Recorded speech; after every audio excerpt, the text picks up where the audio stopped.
منيرا أما بعد فقد قال الله تعالى في كلامه المجيد وفرقانه الحميد فأعوذ بالله من الشيطان الرجيم بسم الله الرحمن الرحيم وآتوا النساء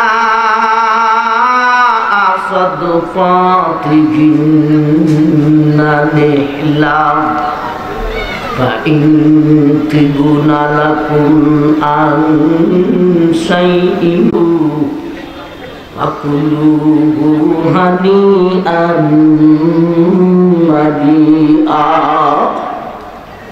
صدق الله مولانا العظيم وصدق رسوله النبي الكريم بارك الله لنا ولكم بالآيات والذكر الحكيم وقال النبي عليه الصلاة والسلام أدل عليك أو كما قال عليه الصلاة والسلام صلى الله على سيدنا ومولانا محمد وعلى آله وأصحابه وسلم صلى الله على سيدنا ومولانا محمد وعلى آله وأصحابه وسلم تسليما كثيرا كثيرا أما শ্রদ্ধেয় জনাব সভাপতি সাহেব দিগর উলামায়ে কেরাম মুরব্বিয়ান আযম পর্দানিশিন মা ও বোন উপস্থিত দিন দরদি সুধী সমাজ আমার ভাই আপনি আমাদের শাস্তাগঞ্জ ফুরান বাজার তাফসীর কমিটির উদ্যোগে 3 দিন ব্যাপী ৭৬তম পবিত্র তাফসীরুল কোরআন মহাসম্মেলনের আজ হলো দ্বিতীয় দিন। এখন হলো দ্বিতীয় দিনের দ্বিতীয় অধিবেশন। এই অধিবেশনে বিজ্ঞাপনে দেখে থাকবেন, এলানেও শুনতে পেয়েছেন, আমার নামের সঙ্গে বিষয় দেওয়া হয়েছে দেনমোহর বনাম প্রচলিত যৌতুক, সূরা নিসা আয়াত নম্বর 4-5। সে হিসাবে আমি আমার খুতবাতে সূরা নিসা থেকে শুধু 4 নম্বর আয়াতখানা তিলাওয়াত করেছি। তারই পাশাপাশি নবীজির একখানা হাদিস পাঠ করেছি। আমরা বিষয়টুকু শুধু 4 নম্বর আয়াত থেকেই উপস্থাপন করব। অধিবেশনের সময় কম, 5 নম্বর আয়াতে যাওয়া যাবে না। 4 নম্বর আয়াতে আমরা বিষয়টাকে উপস্থাপন করব ইনশাআল্লাহ।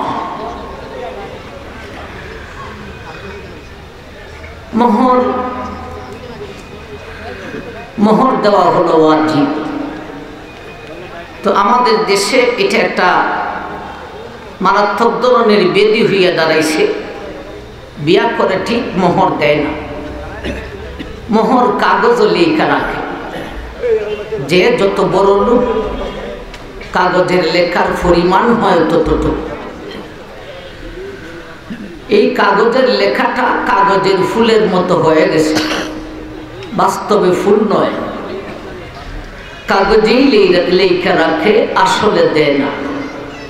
বলুন কথাটা ঠিক না? ঠিক বিঠিকের উত্তর দেওয়ার চেষ্টা করবেন, গুরুত্বপূর্ণ কথায় সুবহানাল্লাহ বলার চেষ্টা করবেন। যখন যেই রোগে দেখা দেয় তখনই ঔষধের প্রয়োজন হয়। এই রোগটা আমাদের মধ্যে মহামারীর মতো হয়ে গেছে। প্রায় সবাই বিয়া করে কাগজে লেখা রাখে মোহর, অথচ আদায় করে না। মোহর আদায় করা হলো ওয়াজিব। আইয়ামে জাহিলিয়াতের যুগে মোহর দিত না, যদিও দিত সাপ সৃষ্টি করত, গলায় চিপা মাইরা ধরত বেগমের, মোহরগুলি মাফ করে দাও। সাপ সৃষ্টি করত, মাফ করে দাও। দিত না, যদিও দিত মাফের জন্য সাপ সৃষ্টি করত। ওরা তো দিত না। এখনের যুগ সেই আইয়ামে জাহিলিয়াতকে পর্যন্ত ফেল করে দিয়েছে। ওরা তো দিত না, আর এখনের যুগের লোকেরা দেয় তো নাই, আবার কাগজ লেখা ধোকা দেয়। কিছু উত্তর দেওয়ার চেষ্টা করবেন। দেয় তো নাই এক অপরাধ, আবার কাগজ লেখা ধোকা দেয়, এটা আরেকটি অপরাধ। আমরা এই বিষয়টার উপর আলোচনা করতাম। মোহর আর যৌথ, স্বামীর পক্ষ থেকে দিলে এটা মোহর হয়, আর স্ত্রীর পক্ষ থেকে স্ত্রীর বাবা যদি ইচ্ছা করে কিছু দেন, এটা আলাদা কথা। স্বামীর পক্ষ থেকে চুক্তি করে যদি আনা হয় আমাকে এই দিতে হবে, এটাই যৌতুক হয়ে যায়। অথচ মোহর হলো ওয়াজিব, যৌতুক হলো হারাম। আমরা এই বিষয়টুকু বোঝার জন্যে যে আয়াত আপনারা নির্বাচিত করেছেন, আমরা আয়াতে আসি। ওয়াআতুন নিসা সাদুকাতিহিন্না নিহলা ফাইন তিবুনা লাকুম আন শাইইন মিনহু নাফসান ফাকুলুহু হানিআম মারিআ। এই হলো সূরা নিসার 4 নম্বর আয়াত। ছোট্ট একটা আয়াত থেকে কথা বলব। আয়াতখানাকে 2 ভাগে ভাগ করেন। ওয়াআতুন নিসা সাদুকাতিহিন্না নিহলা, আয়াতের প্রথম ভাগ। ফাইন তিবুনা লাকুম আন শাইইন মিনহু নাফসান ফাকুলুহু হানিআম মারিআ। এই হলো আয়াতের দ্বিতীয় ভাগ। আয়াতের প্রথম ভাগে মোহর আদায়ের আলোচনা, আর আয়াতের দ্বিতীয় ভাগে মোহর কোন সূরতে মাফ হয় তার আলোচনা। আমরা আগে আয়াতের প্রথম অংশের মাধ্যমে মোহর আদায়ের আলোচনাটা করি। এই আয়াতের প্রথম অংশে 4টা শব্দ আছে। আতুন নিসা সাদুকাতিহিন্না নিহলা, আতু একটা শব্দ, আর নিসা 2 নম্বর শব্দ, সাদুকাতিহিন্না 3 নম্বর শব্দ, নিহলা 4 নম্বর শব্দ। খুবই লক্ষ্য করে কথা শুনি। এই 4টা শব্দের তর্জমা হলো আতুন নিসা, দেও তোমার স্ত্রীকে, তোমার মহিলাকে, তোমার স্ত্রীকে, সাদুকাতিহিন্না এদের মোহর, নিহলা খুশিমণি। এই হলো 4 শব্দের তর্জমা। কিন্তু এখানে 4টা শব্দ আছে, আমরা শব্দে শব্দে কিছু কথা বুঝতে হবে, আর না হলে মূল কথা উদ্ঘাটন করা সম্ভব হবে না। আমরা শব্দে শব্দে কথা বলবো। এক একটা শব্দের ভিতরে দুইটা করে কথা বুঝতে হবে। আথু, আল্লাহ বলেন দেও।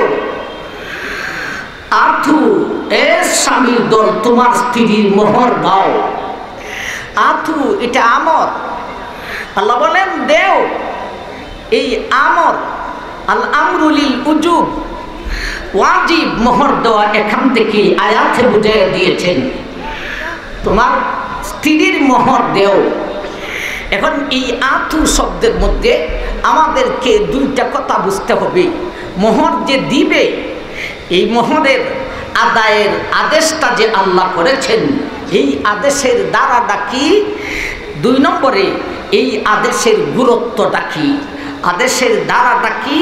আদেশের গুরুত্বটা কি? আদেশের ধারাও আছে। যেমন আমরা বলি মামলাটা কত দ্বারা? 144 দ্বারা মামলা হয়েছে।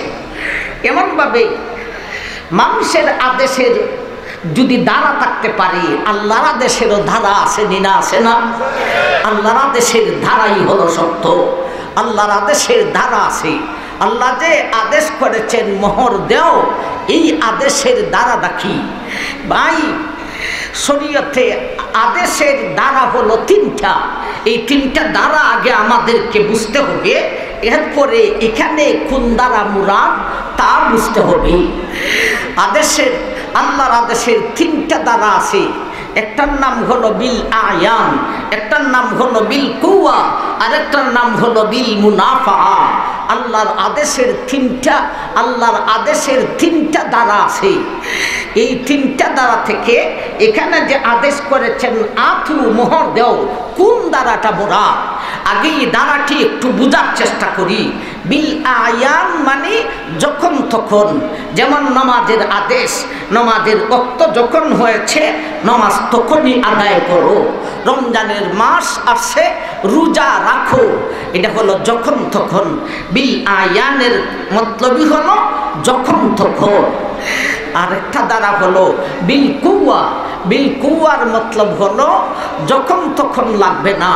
যেমন হজ, হজ একজনের উপর ফরজ হয়েছে, কিন্তু সাথে সাথে হজ আদায় না করলেও চলবে। তার হজ আদায়ের শক্তি আছে, অর্থ আছে, আদায় করবে পরে। এটার কয় বিল কুওয়া। যদি এখানে মোহর আদায়ের আদেশ দ্বারা বিল আয়ান মুরাদ হয়, তাহলে হবে বিয়া করেছ যখন মোহর আদায় করো তখন। আর যদি দ্বারা হয় বিল কুওয়া, তাহলে মতলব হবে বিয়া যখন করেছ তখন আদায় না করলেও চলবে, পরে আদায় করলেও চলবে। আরেকটা দ্বারার নাম হলো বিল মুনাফা। বিল মুনাফা মানে কিছু ফায়দা কইরা দেওয়া। যেমন স্বামী স্ত্রীকে বলল, আমি তোমাকে কোরআন শরীফ পড়াইয়া দিব, আমি তোমাকে শিক্ষা দিব, আমি তোমাকে তেল মাখাইয়া দিব, আমি তোমার মাথার উকুন বাইসা দিব। এটা হলো বিল মুনাফা। এই 3টা দ্বারা, বিল আয়ান, বিল কুওয়া, বিল মুনাফা, আল্লাহ যে এখানে আদেশ করেছেন। কিসের ব্যাখ্যা চলেছে? আতু, তাফসীরুল কোরআন মাহফিল। কিসের তাফসীর চলেছে? আতু ওয়া আতুন নিসা। আতু শব্দের তাফসীর চলেছে, আতু শব্দের ব্যাখ্যা চলেছে। আল্লাহর আদেশের দ্বারা হলো 3টা, বিল আয়ান, বিল কুওয়া, বিল মুনাফা। এখানে আল্লাহ যে বলেছেন তোমরা মোহর দাও, এই আদেশের দ্বারাটা কি বিল আয়ান না বিল কুওয়া না বিল মুনাফা? বুঝবো কই থেকে? তাফসীরুল কোরআন বিল কোরআন। আমরা আতুর ব্যাখ্যা করতে গিয়া এখন আরেকটা আয়াতে যাইব। সেই আয়াতে আল্লাহ বইলা দিয়েছেন এখানে আতু আদেশের ধারাটা কোনটা। ফালা জুনাহা আলাইকুম আন তানকিহুহুন্না ইজা আতাইতুমুহুন্না উজুরাহুন। আল্লাহ বলেন, ও দুনিয়ার মানুষ, ফালা জুনাহা আলাইকুম, তোমার উপর কোনো গুনাহ নাই। ইজা আতাইতুমুহুন্না উজুরাহুম, ফালা জুনাহা আলাইকুম আন তানকিহুহুন্না ইজা আতাইতুমুহুন্না উজুরাহুন। তুমি যদি বিয়া কইরা সাথে সাথে মোহরটা আদায় করিয়া দাও তাইলে কোনো গুনাহ নাই। এতে কি বোঝা যায়? বিয়া করার সাথে সাথে মোহর যদি আদায় না করো তাইলে তুমি গুনাহগার। আল্লাহ কি বুঝাইতে চান? ওয়াতু এর ব্যাখ্যা আল্লাহ বলেন ফালা জুনাহা আলাইকুম আন তানকিহুন্না ইজা আতাইতুমুহুন্না উজুরাহুন। এ দুনিয়ার মানুষ, সূরা নিসার 4 নম্বর আয়াতে আমি আল্লাহ বলেছি আতু, তোমরা মোহর আদায় করো। এই মোহর আদায়ের 3টা দ্বারার মধ্যে আমি আল্লাহর উদ্দেশ্য হলো, এখানের আদেশের দ্বারাটা হলো বিল আয়ান। বিয়া করেছ যখন মোহর আদায় করিবে তখন। ভাই পরে দিলে হইব না যখন তখন? যখন তখন। লক্ষ্য করে শুনবেন, পরে দিলে হবে না যখন তখন? যখন তখন। বিয়া করেছ যখন মোহর আদায় করো তখন। হ্যাঁ, মোহর আদায় না করে সংসার করতে পারবে, মিলামিশা করতে পারবে, কিন্তু তুমি গুনাহগার হবে। মোহর না আদায়ের যতদিন পর্যন্ত আদায় করবে না এতদিন পর্যন্ত তুমি গুনাহগার হবে। এটা হলো ওয়াজিব। বিয়া করেছ যখন মোহর আদায় করো তখন। তাইলে আতু দিয়া আল্লাহ আদেশ করেছেন মোহর আদায় করো। এই আদেশের দ্বারাটা কি? বিল মুনাফা না বিল কুওয়া না বিল আয়াত? উত্তর দেবেন। বিল আয়াত। অর্থ কি?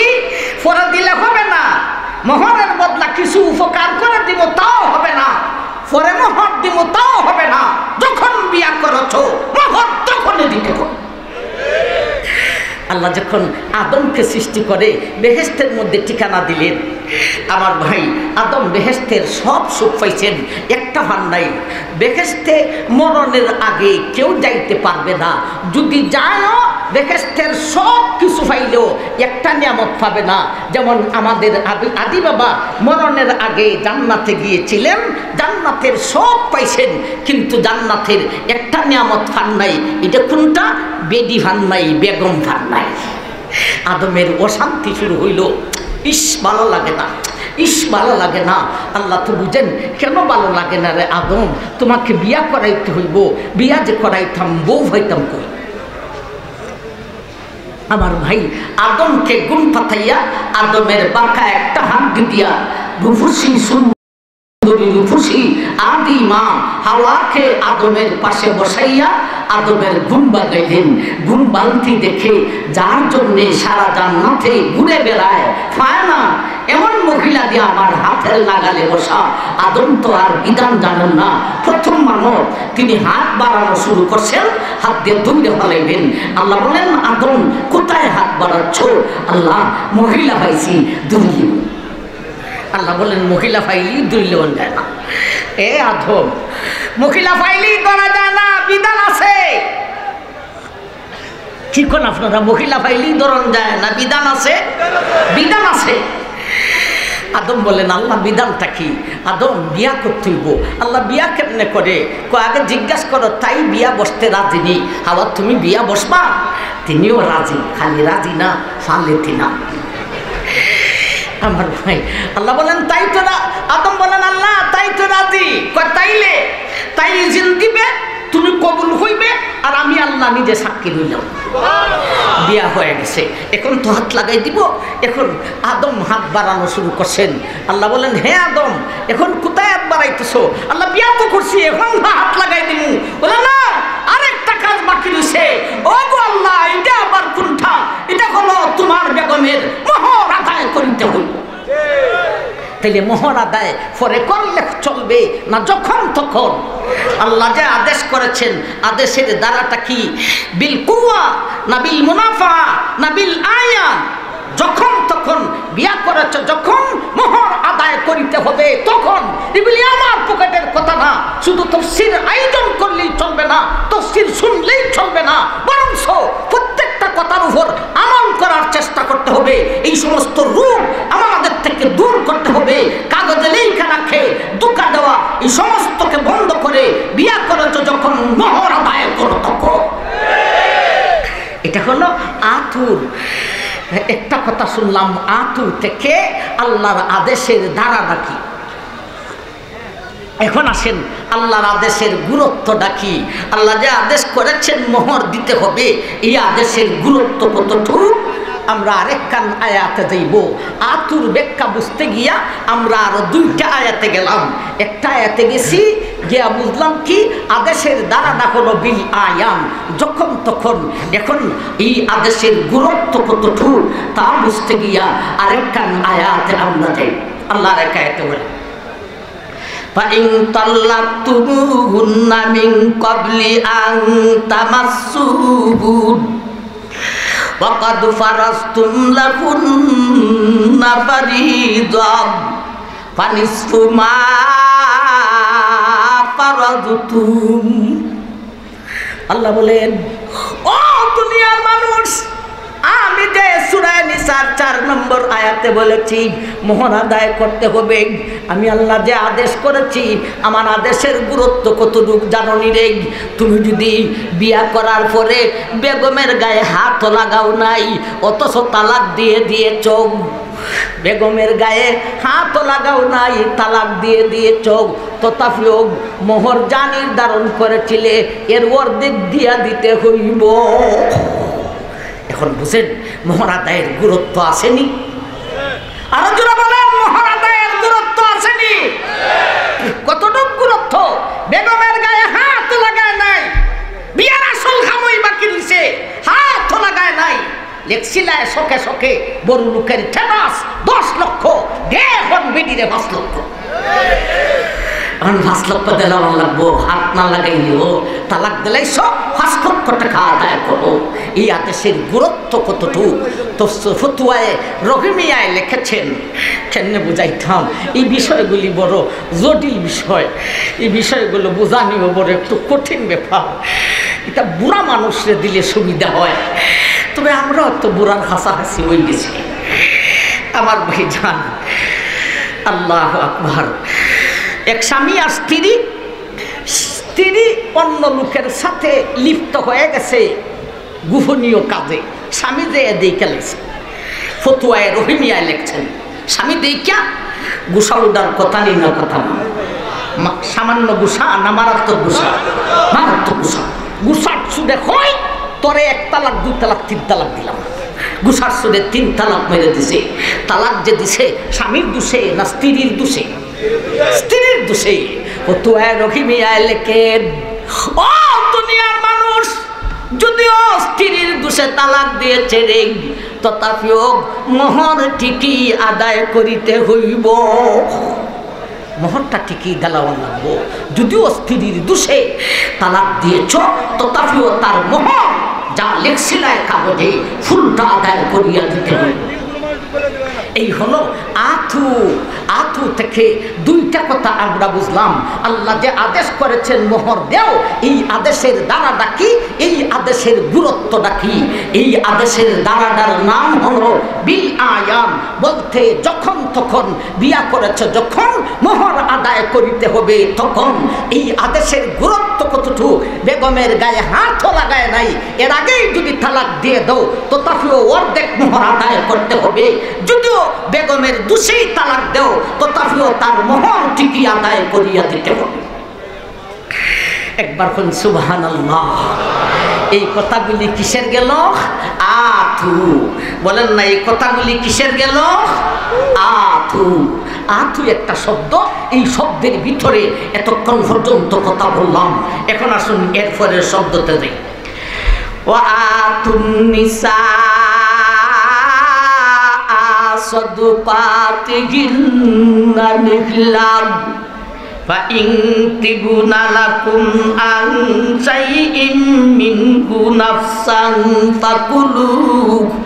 فكلوه هنيئا مريئا وآتوا النساء আতুন নিসা, তোমরা তোমাদের মোহর দাও তোমাদের মহিলাকে, তোমাদের স্ত্রীকে। এখানে আন-নিসা শব্দ দিয়া কথা চলছে, এখানেও দুইটা কথা বুঝার আছে। যেমনভাবে আতুর মধ্যে দুইটা কথা বুঝার ছিল, এই আদেশের দ্বারাটা কি, এই আদেশের গুরুত্ব কি, তেমনিভাবে আন-নিসার মধ্যে দুইটা কথা আছে। নিসাকে দেও, নিসা বলতে তর্জমা হলো মহিলা, মতলব হলো স্ত্রী। স্ত্রীকে দেও, স্ত্রীকে তুমি তোমার মোহর আদায় করো। এখানে প্রথম কথা আমাদেরকে বুঝতে হবে, স্বামী স্ত্রীকে দিত, দেওয়া দিলে এটা মোহর হয়। চুপ থাকেন, স্বামী স্ত্রীকে দিত, দিলেই মোহর হয় আমার ভাই। আর স্ত্রীর পক্ষ থেকে যদি দেওয়া হয় এটা ওই যৌতুক হয়। আল্লাহ কার কথা বলতেছেন, কারে কে দিত? স্বামী তার স্ত্রীকে দিত, স্ত্রী স্বামীকে দিত না। স্বামী তার স্ত্রীকে দিলে মোহর হয়, এটা হলো ওয়াজিব। আর স্ত্রী স্বামীকে দিলে, স্বামী যদি স্ত্রীকে দেয় এটা হলো মোহর, এটা ওয়াজিব। আর যদি স্ত্রী স্বামীকে দেয় এটা হয় যৌথ। ভাই এখানে কথা হলো, স্বামী তার স্ত্রীকে দিত, স্ত্রী স্বামীকে দিত না। স্বামী স্ত্রীকে দেওয়া মোহর ওয়াজিব, আর স্ত্রী স্বামীকে দেওয়া না যায় যৌথ। এর কারণটা কি? অথচ কিছু চোখ মুজা শুনি, কিছু অথচ স্বামী স্ত্রীর লজ্জত সাপ কিন্তু দুজনের সমান সমান। বলুন কথাটা ঠিক না বেঠিক? সাপ যদি সমান সমান হয় তাইলে একজনে দেওয়া ওয়াজিব আর একজনে দেওয়া হারাম কেন? হয়তো দুজনই দুজনকে দিব, স্বামীও স্ত্রীকে দিব, স্ত্রীও স্বামীকে দিব, নাইলে একজন আর একজনকে দিবে না। এখানে লজ্জত হলো, স্বাদ হলো দুজনের সমান সমান, মজা হলো সমান সমান। একজনে দিবে আর একজনে দিবে না কেন? একজনে দেওয়া ওয়াজিব আর একজনে দেওয়া হারাম কেন? এই কথাটা বোঝার দরকার। বলুন কথাটা ঠিক না ঠিক? আমার ভাই, স্বামী দিলে মোহর হয়, স্ত্রী দিলে যৌতুক হয়। অথচ লজ্জত দুজনের সমান, সাপ দুজনের সমান। এই প্রশ্নের দুইটা উত্তর দিব। একটা হলো আমার ভাই জান, মানুষের 3.5 দেহের মধ্যে সম্মানী অঙ্গ কোনটা? আমাদের সম্মানী অঙ্গ হলো 3.5 দেহের মধ্যে শুধু আমাদের চেহারাটা, এটা হলো আমাদের সম্মানী অঙ্গ। কেন সম্মানী অঙ্গ? মানব জাতির সম্মানী অঙ্গ হলো তার চেহারা। কেন এই অঙ্গটা সম্মানী? এখানে উলামায়ে কেরাম আছে। নাক হইল শ্রবণের কান হইল শ্রবণের আলিম, নাক হলো গ্রাম গ্রহণের আলেম, জিহ্বা হলো স্বাদ গ্রহণের আলেম, চোখ হলো দেখার আলেম। এখানে উলামা ফারা, নোয়াখালীতে একটা বাজার আছে উলামা বাজার। আমি কই আপনার 3.5 দেহের মধ্যে চেহারা হলো উলামা বাজার। এখানে সব উলামায়ে কেরাম, এজন্য এটা সম্মানী অঙ্গ। এই জন্য এই চেহারাতে মারা যায় না। ওয়ালা তাদরিবিল ওয়াজহা, এমনকি স্বামী হইয়া স্ত্রীর চেহারার মধ্যে মারা নিষেধ, চুলের চেহারার মধ্যে মারা নিষেধ, মাতা পিতা সন্তানের চেহারায় মারা নিষেধ, উস্তাদ হইয়া ছাত্রের চেহারায় মারা নিষেধ। এটা সম্মানী অঙ্গ। তাহলে আমার ভাই, মানুষের 3.5 দেহের মধ্যে সবচাইতে সম্মানী অঙ্গ কোনটা? চেহারা। উত্তর দেওয়ার চেষ্টা করবেন। সম্মানী অঙ্গ হলো আমাদের চেহারা। আল্লাহু আকবার। আমরা পুরুষ জাতির কথা বলেন না, আমরা পুরুষ জাতির, কেন সামনে বসে কথা বলবেন না? আমরা পুরুষ জাতির সম্মানী অঙ্গ একটাই, মহিলা জাতির সম্মানী অঙ্গ চেহারার সাথে সাথে আরেকটা সম্মানী অঙ্গ রয়েছে। এইটা হলো মহিলা জাতির গোপনীয় অঙ্গ, গুপ্ত অঙ্গ। এটা হলো তাদের সম্মানী অঙ্গ, আমাদেরটা সম্মানী অঙ্গ নয়। কেন তাদেরটা সম্মানী অঙ্গ? এ দুনিয়ার মানুষ এই অঙ্গ দিয়ে আল্লাহর নবী নূহ আলাইহিস সালাতু সালাম দুনিয়াতে আগমন করেছেন। আল্লাহর খলিল হযরত ইব্রাহিম আলাইহিস সালাতু সালাম এই অঙ্গ দিয়ে আগমন করেছেন। মূসা নবী এই অঙ্গ দিয়ে দুনিয়াতে আগমন করেছেন। ঈসা রূহুল্লাহ এই অঙ্গ দিয়ে দুনিয়াতে আগমন করেছেন। এমনকি আল্লাহর নবী আকায়ে নামদার তাজদারে মদিনা বিশ্ব নবী পর্যন্ত এই অঙ্গ দিয়ে দুনিয়াতে আগমন করেছেন। নবী রাসূলগণ, ওলি গোস কুতুবগণ এই অঙ্গ দিয়ে আগমন করেছেন। এজন্যে মহিলা জাতির এই অঙ্গটা হলো বড় সম্মানী। আমার ভাই, তাহলে পুরুষের সম্মানী অঙ্গ হলো শুধু তার চেহারা, মহিলার সম্মানী অঙ্গ হলো দুইটা, একটা চেহারা আর আরেকটা হলো আমার ভাই সেই গোপনীয় অঙ্গ। এটা সম্মানী অঙ্গ। তরটা সম্মানী নয়। এ পুরুষ জাতি, তোমারটা সম্মানী নয়, ওদেরটা সম্মানী।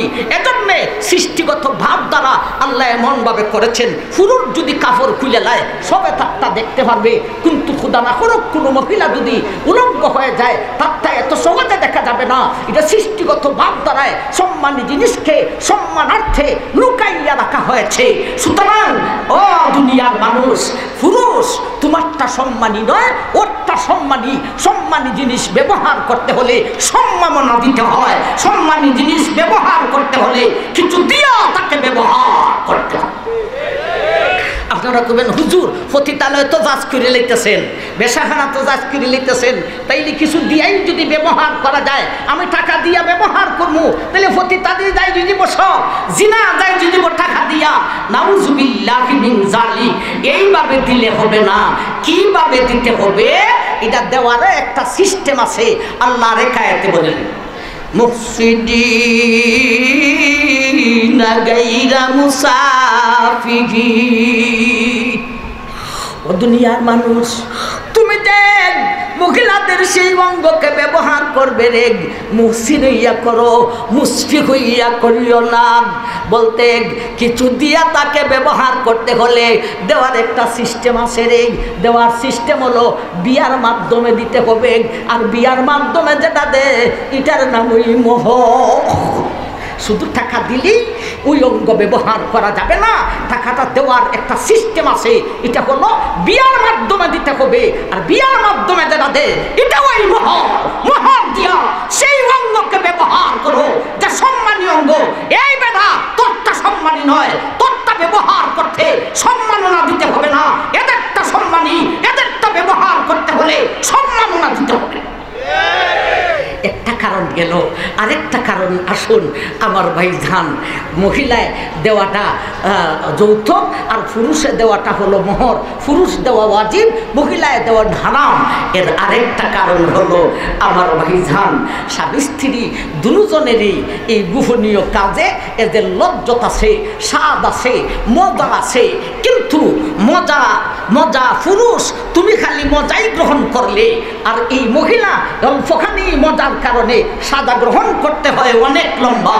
পুরুষ তোমার শুধু মজা আর মজা, আর মহিলা স্ত্রী জাতির মজার সাথে সাজা রয়েছে।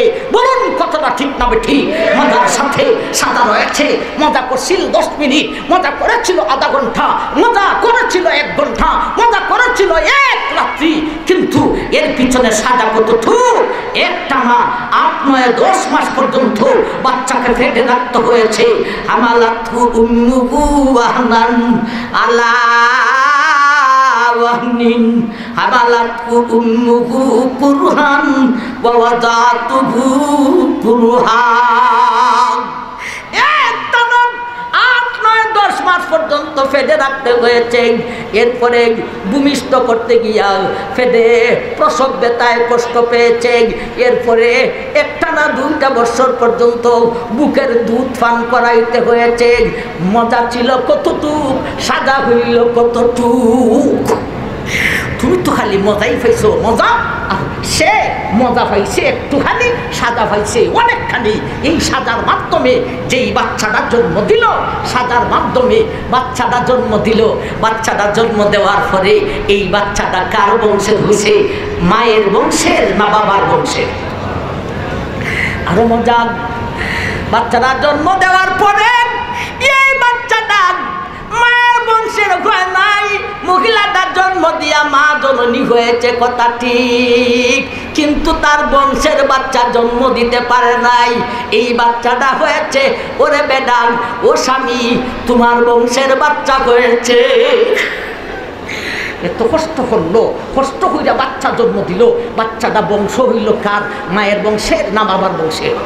আমরা কি আমাদের মায়ের বংশের না বাবার বংশের? আমরা বাবার বংশের, মা তিনি মা জননী, কিন্তু ওনার বংশের আমি নয়। ওনার বংশ হলো আমার নানা, ওনার বংশ হলো ওনার মামা, আমার মামা, ওনার বংশ হলো আমার মামাতো ভাই, আমার মামাতো বোন, এরা হলো ওনার বংশে। আমি ওনার বংশের নয়। উনি ছেলে জন্ম দিলেন, এত কষ্ট কইরা বংশ দিলেন স্বামী তোমার, তাইলে হইল কি তোমারই সব লাভ। তোমারও খালি মজা আর মজা, সাজা নাই একটুখানিও। এই মজার ভিতর দিয়া আবার পাইছো তোমার বংশের একটা বাচ্চা। আর এই মহিলাটায় একটুখানি মজার কারণে সাজা ভাইল কতটুক, সাজা ভাইয়া বাচ্চা জন্ম দিল, এটাও আবার তার বংশের নয়। এর উপর যদি আবার তার উপর সাফাইয়া দাও, তুমি আমাকে দিতে হবে, এটার নামে যৌথ। এর চাইতে বড় জুলুম আর কিছু হতে পারে না। এই হলো আল্লাহর বিধান। আল্লাহু আকবার। আল্লাহ সেই কথাটা বলেন, ওয়া আতুন নিসা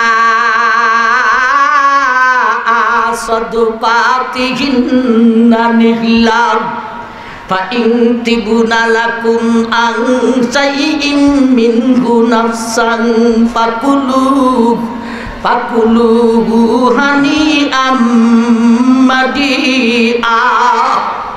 ওয়া আতুন নিসা, ও দুনিয়ার স্বামীর দল, তুমি তোমার স্ত্রীর মোহর আদায় করো রে। আতুন নিসা, দেও তোমার স্ত্রীর মোহর। আমার ভাইয়া, আর নিসা শব্দের মধ্যে দুইটা কথা বুঝতেছিলাম, এতক্ষণে একটা বুঝলাম। সাত দুজনের সমান, কিন্তু একজনে দেওয়ান ওয়াজিব, আরেকজনে দেওয়ান হারাম। একজনে দিলে মোহর হয়, আরেকজনে দিলে যৌতুক হয়। এর কারণটা কি আমরা এই কথাটা বুঝলাম। এখন আর নিসা শব্দের মধ্যে আরেকটা কথা আমাদেরকে বুঝতে হয়। এখানে নিসা শব্দটা কেন বললেন? নিসা শব্দের অর্থ হলো মহিলা, স্ত্রী নয়। আল্লাহ বলতেছেন তোমার মোহর মহিলাকে দেও, মহিলাকে দেও, দিয়া মতলব হলো স্ত্রীকে দেও। তো সরাসরি স্ত্রী বললেন না কেন? আতুন নিসা আর জায়গা আতু জাওজাতা বলতেন, তুমি তোমার স্ত্রীকে দেও। এই কথা না বলে আল্লাহ বলেন তুমি তোমার মহিলাকে দাও। মহিলা শব্দটা কেন বললেন? প্রশ্ন জাগেনি না জাগে না? আরো জোরে বলেন, জাগেনি না জাগে না? আমার ভাইজান লুকমা সুজানা দিয়া একটু ঘুরাইয়া দিলেন কেন আল্লাহ? সরাসরি বলতেন স্ত্রীকে দাও, আতু জাওজাতা, এই কথা না বলে বলেন আতুন নিসা, মহিলাকে দাও। আর মহিলা দিয়া মোরা দইল স্ত্রী, ডাইরেক্ট স্ত্রীর কথা কেন বলেন না? স্ত্রীকে দাও। আতুন নিসার জায়গা বলতেন আতু জাওজাতা। আমার ভাই, আল্লাহ বুঝেই নাজিল করছেন, যদি স্ত্রীর শব্দ আনেন আতু জাওজাতা, স্ত্রীকে দেও, তাহলে এখানে স্ত্রীর দাবিদার অনেকজন বাহির হয়। যেমন স্ত্রীর বাবা, বাবায় কয় তোমার যে বেগম এটা হলো আমার মেয়ে, আমি হলাম তোমার বেগমের বাবা, সুতরাং টাকা এটা আমার হাতে দাও। ভাইয়ে বলবো তোমার যে বেগম আমি হলাম তার ভাই, এটা আমার হাতে দাও। চাচায় বলবে আমি তোমার যে বেগম এটা আমার বাতিজি, আমি তার চাচা, আমার হাতে দাও। গ্রাম্য মুরব্বী বলবে তোমার যে বেগম এটি হলো আমার পঞ্চায়েতের মহিলা, গরিব মহিলা, এটার টাকা মোহর আমার হাতে দাও। এটা সমাজের মধ্যে এই রোগ আছে, বাবায় মোহরটা গ্রহণ করে নেয়, গ্রহণ করার পরে আর আদায় করে না। এই রোগটা আসেনি না? আসে না? আরো জুলে বলেন রোগটা আসেনি না? আসে না? ওহরহ এই রোগে দেখা দিতেছে, এই রোগটা আছে। আমার ভাইজান বাবায় হাত করে বুঝিছে, এখন দামান দে বেগম রে বলে আব্বারে কোনা টাকাটা দিত, টাকাটা একটু লাড়াছাড়া করলে আমরা তো কিছু লাভ করতাম পারি। লগ্নি টুগনি লাগাইলাম, একটু লাড়াছাড়া করি না। মেয়ে যায় বলে আব্বা আমার টাকাটা দিতে না। যাও মানে তুমি আসো তোমার তালে, আমি একটা জানি আমার রাত যায় কোন দিক দিয়া, দিন যায় কোন দিক দিয়া। আরে তোমার রাত যায় কোন দিক দিয়া, তোমার দিন যায় কোন দিক দিয়া? বিয়া তুমি বসছো না তোমার মেয়ে বসে? বলেন কে বিয়া বসে? বেটার কাছে বিয়া বসছো তুমি না তোমার মেয়ে? মেয়ে। তাইলে এই টাকা তুমি রাখবে কেন? আল্লাহ নিসা শব্দ আইনা বুঝাইতে চান এই মোহরটা পাওয়ার অধিকার একমাত্র মহিলা জাতি। মহিলা জাতি বুঝাইবার জন্যে নিসা শব্দটা এনেছেন। আল্লাহ বুঝাইতে চান এই মোহর পাওয়ার অধিকার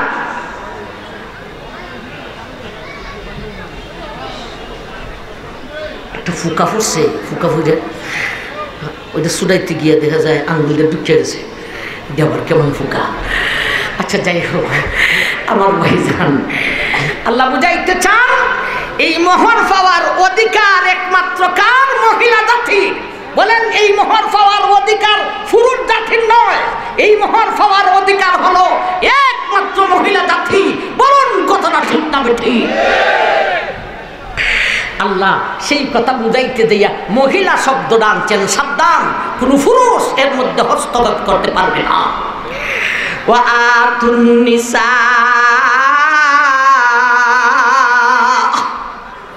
ও দুনিয়ার স্বামীর দলেরা রে, তোমরা তোমাদের স্ত্রীর মোহর আদায় করো। এই আদায়ের দ্বারা হইল বিল আয়াম, এই আদায়ের গুরুত্ব হলো মারাত্মক। বেগমের গায়ে হাত লাগাইবার আগেও যদি তালাক দিয়া দাও তো তাকেও অর্ধেক মোহর দিয়া দিতে হইব। এই মোহরটা পুরুষের পক্ষ থেকে, স্বামীর পক্ষ থেকে স্ত্রীকে দিতে হইব। স্ত্রীর পক্ষ থেকে দিলে এটা যৌতুক হইয়া যাও। আমি আল্লাহ নিশা শব্দ বইলা এই কথা বুঝাইতে চাই, এই মোহর পাওয়ার অধিকার একমাত্র মহিলা জাতির। সাবধান, কোনো পুরুষ এই টাকা রাখবেন না। যদি এখানে এমন কোনো পুরুষ থাকেন, অসম্ভবের কিছু না, জলদি আজকে গুনার আগে তোমার মেয়ের টাকা আদায় করো।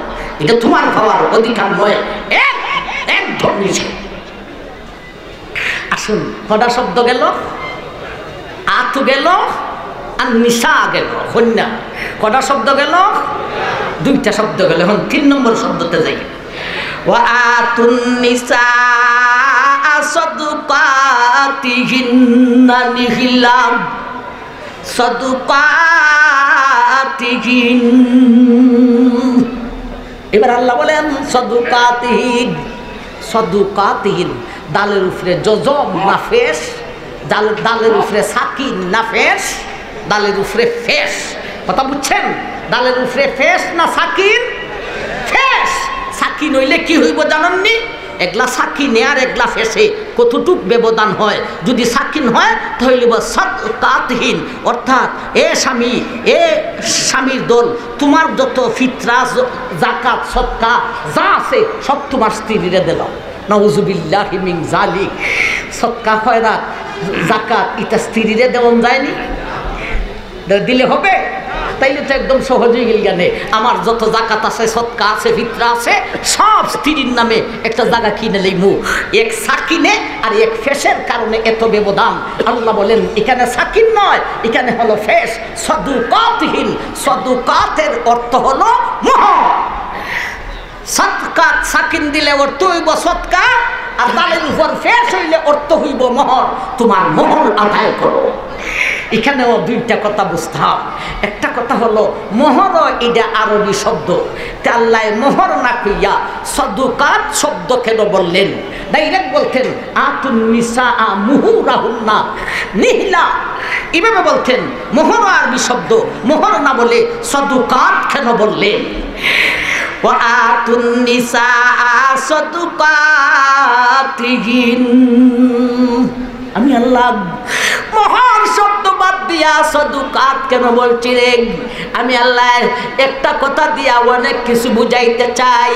সাদুকাত দিয়া বুঝাইতে চাই মোহর দেও, আর সাদুকাত শব্দ দিয়া আরেকটা কথা বুঝাইতে চাই। সাদুকাতের অর্থ হলো সত্যবাদী। বলতে তুমি যদি মোহর আদায় করে তুমি তোমার স্ত্রীর কাছে যাও রে, তাইলে সত্যবাদী হইয়া যাইবাই। আর মোহর আদায় না করিয়া যদি তুমি তোমার স্ত্রীর কাছে যাও তাইলে তুমি মিথ্যাবাদী হইবাই। এই কথাটা বুঝাইতে গিয়া মোহর শব্দ না আনিয়া সাদুকাত শব্দ আনিলা। আল্লাহ মোহর শব্দ না কইয়া সাদুকাত শব্দ দিয়ে কি বুঝাইতে চান? সাদুকাত দিয়া মোহর বুঝাইতে চান, সাথে সাথে আরো একটা জিনিস বুঝাইতে চান। সেইটা কোনটা? মোহর আদায় কইরা স্ত্রীর কাছে গেলে সত্যবাদী হইয়া যাবে, আর মোহর আদায় না কইরা স্ত্রীর কাছে গেলে মিথ্যাবাদী হয়ে যাবে। সমাজের স্বামীর দল কয়জন স্ত্রীর কাছে সত্যবাদী হয়েছেন আর কয়জন মিথ্যাবাদী হয়েছেন? নিজে নিজে মনে মনে অঙ্ক করো। তুমি তোমার স্ত্রীর কাছে সত্যবাদী না মিথ্যাবাদী? আমার ভাই, সত্যবাদী হইয়া যাও স্ত্রীর কাছে। মোহরের শব্দ অনেকটা আছে। সদকাত একটা শব্দ, মোহর একটা শব্দ।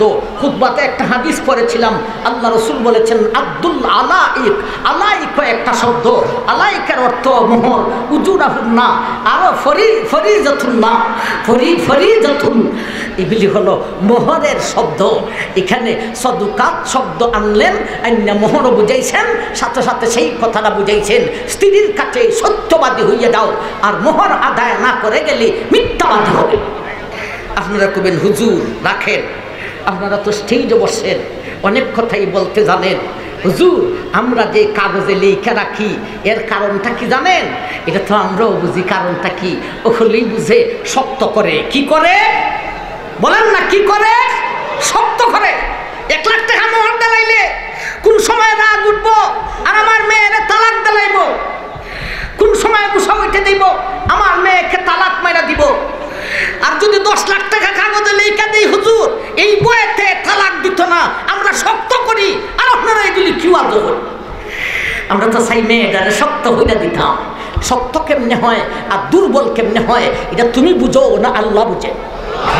আরো জোরে কোন, তুমি বুঝো না আল্লাহ বুঝে?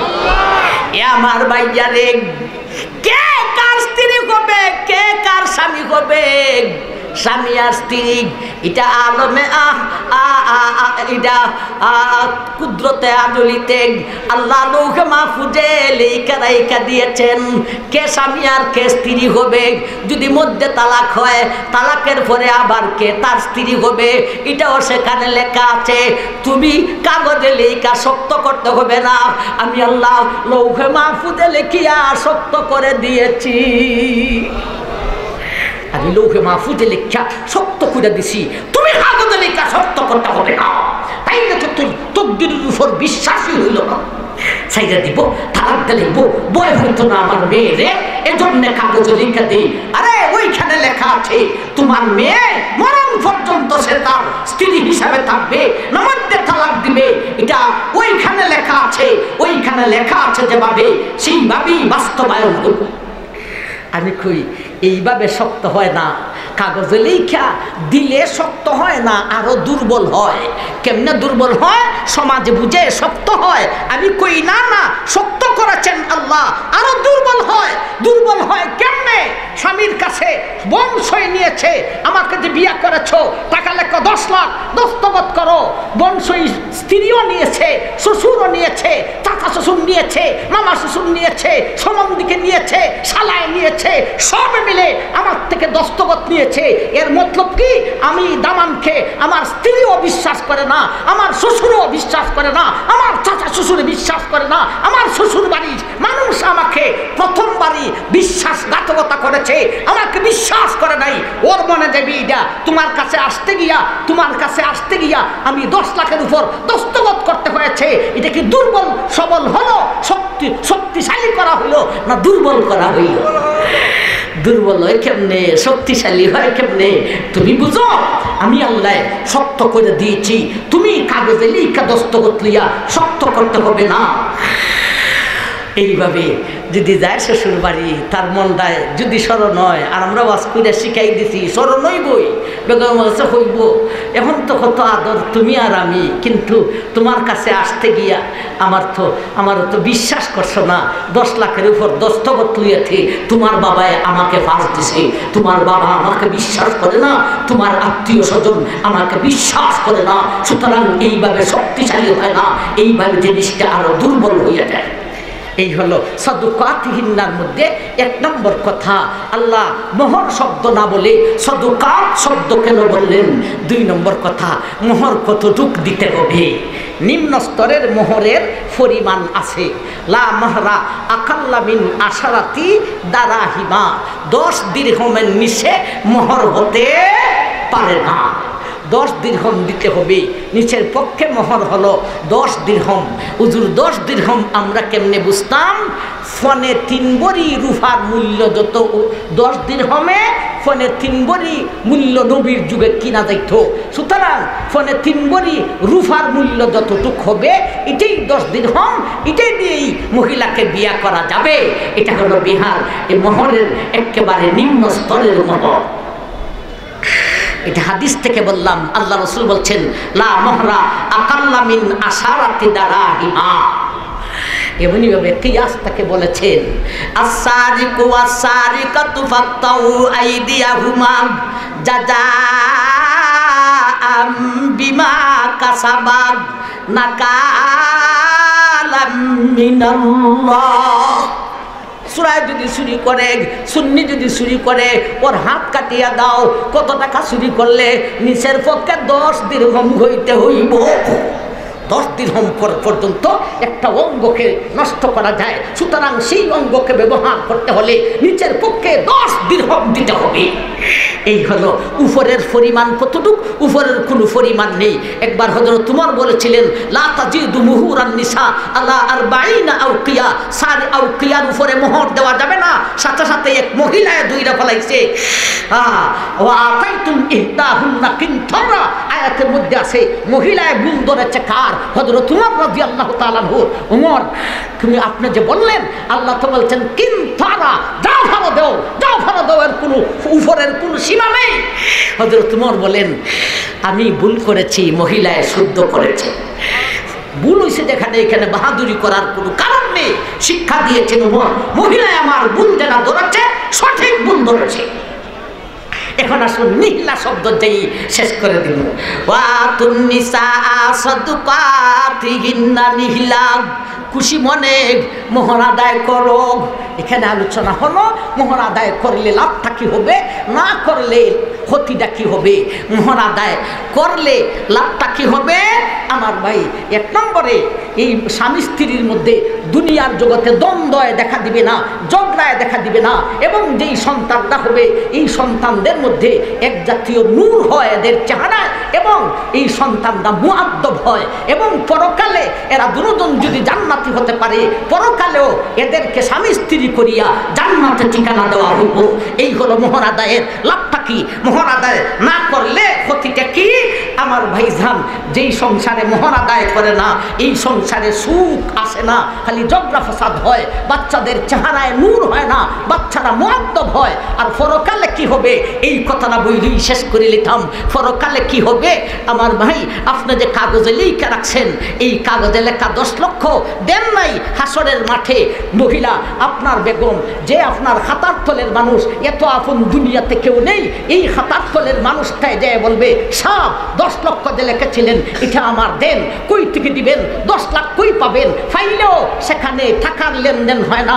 তখন দিতে হবে কি? সারা জীবন নামাজ পড়িয়া, সারা জীবন রোজা রাখিয়া, সারা জীবন ওয়াজ করিয়া, সারা জীবন ওয়াজ করাইয়া, সারা জীবন ওয়াজ শুনিয়া, এই বেটা স্বামীর দল যত সওয়াব কামাই করেছিলে, ওই 10 লক্ষ টাকার মোকাবেলায় সমস্ত জিন্দেগানির সওয়াব মহিলাকে দিয়া, মহিলা বড় হাতে জান্নাতে যাবে, তুই শূন্য হাতে জাহান্নামে যাবে। সুতরাং কাগজের লেখা 10 লক্ষ 20 লক্ষ যে যত বড় লোক এত বড় লেখে, এটা বড় লোকের টেডাস নয়, এটা ফকিন্নির ফুতের টেডাস। আমার ভাইজান, এখন আপনারা করবেন হুজুর এখন করতাম থাকি। এরপরে অংশে আল্লাহ বলেন মোহর মাফ হওয়ার সুরত আছে। মোহর মাফ হওয়ার সুরত কি? মোহর মাফ হওয়ার সুরত হইল আমারে মাফ কইরা দে বোন। আজকে মিরপুরির বাস্তব যেটা শুনেছি, আমার তুই মাফ কইরা দে। আসরের মাঠে তুই আমারে খালি করে নিবে, আদরের বেগম হব। আর বোন কি যায় না আপনারা মাফ করে দিলাম, ই মাফ হইবে না। এইভাবে মুখ দিয়া মাফ লইলে 4-5 দিন পরে যখন ঝগড়া লাগবো, ওই বেগমে কবে এরা বাঁকা হাড্ডির তৈরি, ওই 4-5 দিন আগে যে মাফ করছিলাম এটা বাতিল। কথা বুঝাইছিলি? সুতরাং মোহর মাফের সুরত হলো নগদ আদায় করতে হবে, তার হাতে তুলিয়া দিতে হবে। এখান থেকে যদি আপনারা কিছু দেয় এটা আলাদা কথা, বা সবটাই দেয় এটা আলাদা কথা, দিতে হবে। এখন আপনারা শেষ একটা সুরত কইয়া যাই, হুজুর ওখান করতাম কি 10 লাখ 20 লাখ লিখে তুই দিছি, এখন এত টাকা পাই মুখ হই আর দিমুখ হই থেকে সব আবাদতের সব জিহাদ হাসরের মাঠে লয়ে দিব। স্বাস্থ্যগঞ্জের মানুষ জায়গায় এখন স্বর্ণ হয়ে গেছে, অনেক মূল্যবান জায়গা। আপনি 10 লাখ টাকার পরিমাণে একটা জায়গা মোহরের নামে, বেগমের নামে রেজিস্ট্রি করিয়া দেন। এই জায়গা মোহরানায় তোমাকে দিয়া দিলাম। এই জায়গা লিয়ে সে বাপের বাড়ি যাবে না। তুমি মারা গেলে যেমন তোমার সম্পদ তোমার ছেলে ভাইবে, তোমার স্ত্রী মারা গেলেও তোমার সম্পদ তোমার তোমার ছেলে ভেবে তোমার সম্পদ তোমার গড়ে রইল, জায়গাটা দেয়া দিলেন। শুধু এতটুক হবে, এই জায়গা থেকে যে ইনকাম হবে এই ইনকামটা স্ত্রীর হাতে নিয়ে দিতে হবে। আর স্ত্রীর হাতে মিল্লাজুল্লা স্ত্রীর সাথে চলতে পারলে ইনকাম যখন নিয়ে দিবেন খুশি হইয়া দেওয়া দিতে পারে। নেন যান, নেন গিয়ে খরচ করবেন। আমার ভাই শেষ একটা সুরত দিয়ে গেলাম, বাঁচার উপায় কি? আল্লাহ তুমি আমরা সবাইকে কবুল করুন।